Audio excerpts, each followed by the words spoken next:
எப்படி ஓகே போயிட்டு ஓகே இருக்குன்னு. So okay bro. Bigg Boss பற்றி நான் பெருசாக அதுக்கப்புறம் கேட்க விரும்பல. நல்ல பட் விஷயம், நல்ல கண்டஸ்டன்ஸ் பேர் சொல்கிறேன். அவங்கள பற்றி ஒரு வார்த்தையில் இல்லை ஒரு லைனில் ஆ உங்களுக்கு தெரிஞ்சதை நீங்கள் சொல்லிடலாம். ஓகே. ஃபஸ்ட்டு சபரி.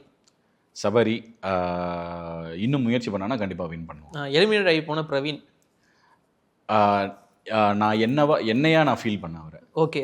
ஆமாம், ஏன்னா அவர் அழுதது எனக்கு ரொம்ப எமோட்டாக இருந்தது, ரொம்ப டஃப். நிறைய பேர் வந்து பிரவீனை வந்து எலிமினேட் பண்ணதுக்கு ஃபீல் பண்ணாங்க. ஆமா. சீசனுக்கு சீசன் ஒரு அன்ஃபேர் எவிக்ஷன் பண்ணிடுறீங்களா அப்படிங்கிற மாதிரியான மீம்ஸ்லாம் நான் பார்க்க முடிஞ்சது பிரவீனை பற்றி. நீங்க அதை ஃபீல் பண்ணீங்களா பிரவீன் கிட்ட? இல்லை, எனக்கு நான் ஃபீல் பண்ணேன். எனக்கு ஃபீல்னா எப்படின்னா, பிரவீனோட ஒய்ஃப் வந்து எங்க கூட ராஜா ராணி நடிச்சாங்க. ஸோ அப்போத்துலேருந்தே பிரவீனை தெரியும். கஷ்டப்பட்டு இப்போ இந்த ஸ்டேஜுக்கு வந்திருக்கான்.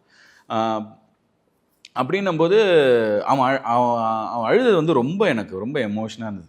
நான் நிறைய நடிக்கணும்னு இருந்தேன்டா, நிறைய என்னோட டேலண்ட்ஸை காட்டணும்னு இருந்தேன்டா, அது எல்லாமே இப்போ மிஸ் ஆச்சுன்னும் போது எனக்கு ரொம்ப கஷ்டமாக இருக்குன்னு ஒரு மாதிரி அவரோட பெயின் தெரிஞ்சது. ஓடுறது, நடக்கிறது, படுக்கிறது, என்ன பண்ணுறேன்னே தெரியாமல் அந்த ஒரு சுச்சுவேஷனில் வந்து எப்படி ஹேண்டில் பண்ணுறதுன்னு தெரியாமல் ரொம்ப கஷ்டப்பட்டேன். அவர் வீட்டுக்கு வரும்போது கூட ஆமாம் கண்கலங்கி ஆமாம் ஆமாம் ஆமாம். ஸோ அதோட தாக்கம் அவருக்கு பயங்கரமாக இருந்தது. ஸோ எனக்கு ரொம்ப எமோஷனலாக இருந்தது.